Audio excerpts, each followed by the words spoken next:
Now this is Hollywood Unlocked. Yo, it's Hollywood Unlocked Uncensored. I'm Jason Lee. What's good? It's DJ Damage. All right, so we've been talking about the Black Brand Matters and talking about Black entrepreneurs. And so with us today, we have Takisha Clark, who's the CEO and founder of Capital Postal and Mailbox. She's from Compton, but your business is in Long Beach, right?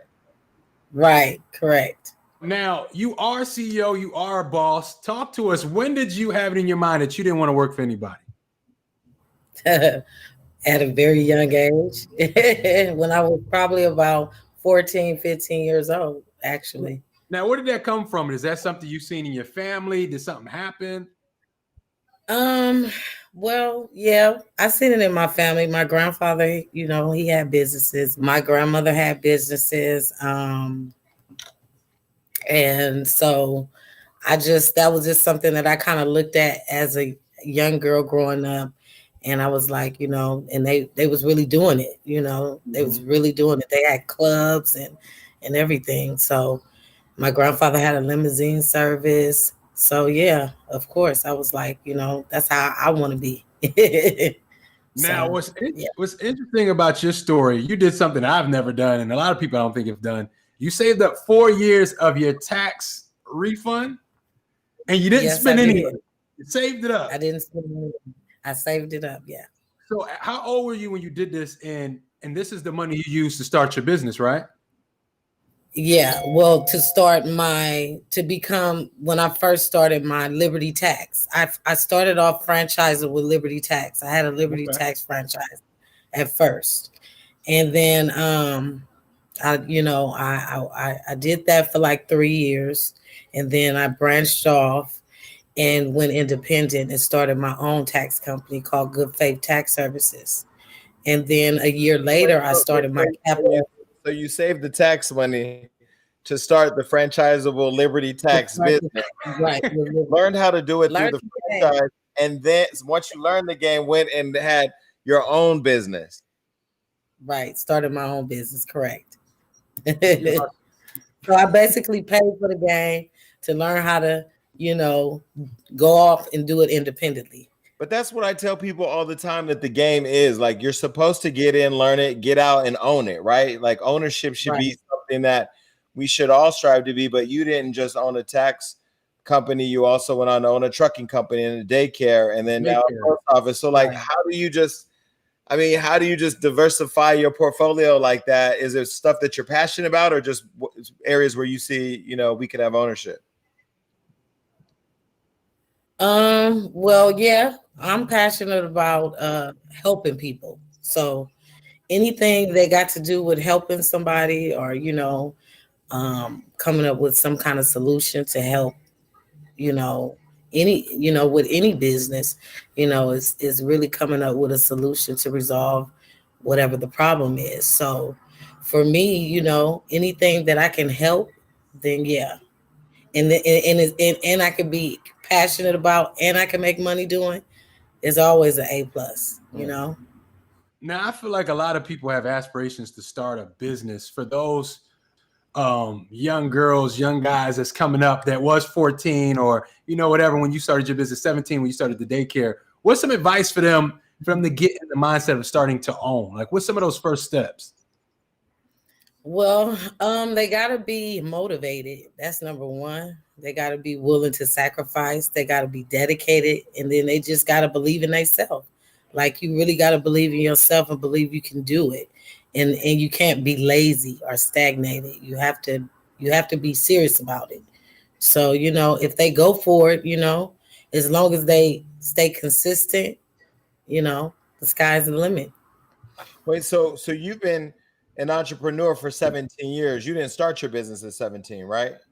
Right. So no. So basically I started my daycare back in 2003. Okay. Yeah.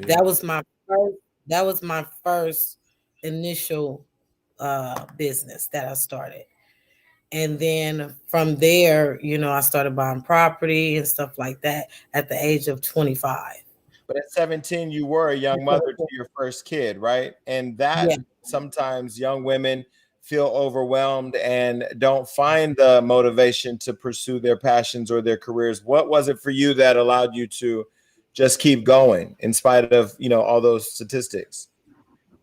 Um, well, being a single mother, and then my mother, she didn't raise me, so I kind of was like very motivated to be better, and to be able to provide for my daughter and give her the life that I never had. So I was just very motivated to just do something better with myself, with my life, and to be better as a mother for mine, because my mother was addicted to drugs. So my grandmother raised me and my siblings. So me and a friend of mine were talking about recently, she moved all of her money out of City National and she moved it into a black owned bank. How important as a black entrepreneur, you're an entrepreneur, Damage is an entrepreneur, I'm an entrepreneur. How important is it, how important do you think it is that we as a black community support black businesses, big and small? It's very important. I also have, I'm with One United Bank. Yeah, That's the bank that I bank with, the yeah, black owned business. yeah. So I have my business accounts there and personal accounts there and everything. So yeah, I'm very supportive of helping and supporting my black owned businesses. So Capital Postal and Mailbox Service, how did that come about? And tell us about why you chose Long Beach if you're from Compton. Okay, so how that came about is, well, I always wanted to do a postal store. So that was something that I've always wanted to do. And it was funny because I had a friend of mine that I actually went to school with, and she had one first. And what happened was I was already in the process of trying to get mine going. And she contacted me and she was like, I'm selling. She shut hers down. She was in Compton actually, so she shut hers down. I don't really know the backstory of that, but she ended up shutting it down, and she was selling everything. So she had hit me up because she know I had a Liberty Tax at the time, and she was just like, she knew I was, doing business, so she was like, she hit me up and said she had like all of the stuff that she had in her store for sale. So, and she sold it to me and I bought everything from her. And like 2 months later, I started my store, my Capital Postal location. And she was like, wow, you move fast. And I was like, yeah, because I was already in the process of doing it. Right. So it was just like confirmation when she called me about the stuff. For people, especially people of our color, Black people that want to start businesses, is it hard to raise capital to start a business? What is that process like? Well, it can be hard, but me, you just got to come up with a strategic way on how to do it. Like for me, like what I did, I said, I'm gonna save my refund money for until I get enough to do what I'm trying to do. And that's what I did because at the time, I wasn't established enough to actually go to a bank and get the money. But, I had to grow and learn those steps. But I ended up, saving my refund money, making my money, and I end up starting my business, and that's how I started. So it's ways to just be strategic about it, and that was one of my strategic ways. So Capital Postal and Mailbox Service, you have mailbox rentals, you can expedite passport scanning, passport photos, printing. You have UPS, FedEx, and all of the companies that mail packages through your company. What else do you want people to know about your company and why people should go there? Well, what else I want them to know about it is that we have great customer service skills, and we're very hands on with our customers. We treat them like royalty. So, you know, I'm also adding other things to the store. I'm in the process of starting a carrier service as well as a package hub center. So that's something that's in the makings right as we speak. Come on. So it's my store been approved for the package hub center. So, I'm still just doing paperwork, and getting that going.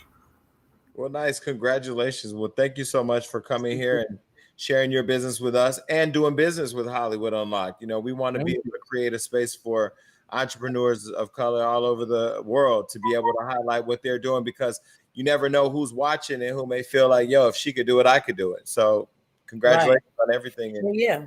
And I just want to say one more thing. Like, I'm also in the near future, I'm working on that too, is I'm going to be franchising. So people that want to come on board and want to become entrepreneurs, I will be, franchising the Capital Postal and Mailbox Services. So, and then I'll help with getting funding for, the people that want to come on board. So, yeah, so that's something that I just want to throw out there. So if people is, I know people is listening, so I want to let them know that's something I'll be doing in the near future. Yeah, no, that's great. And tell Kevin over at One United Bank he needs to get behind that and fund it all too. Hello.